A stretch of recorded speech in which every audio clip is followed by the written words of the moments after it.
Yes mga lods, ayan at mayroon tayong gagawin mga lods. Ito mga lods yung ampalaya na ito.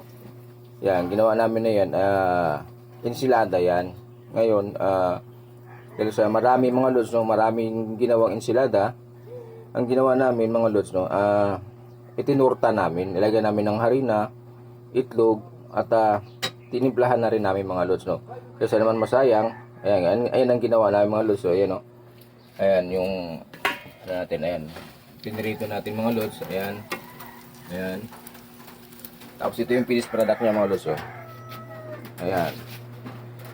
So ayan mga lods, oh. Nakita nyo naman. At talagang ano siya mga lods, malinamnam siya.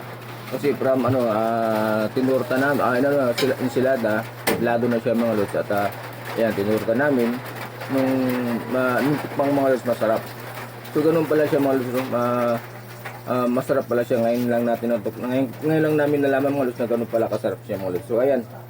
Okay, thank you very much. Thank you for watching mga lods. Bye bye.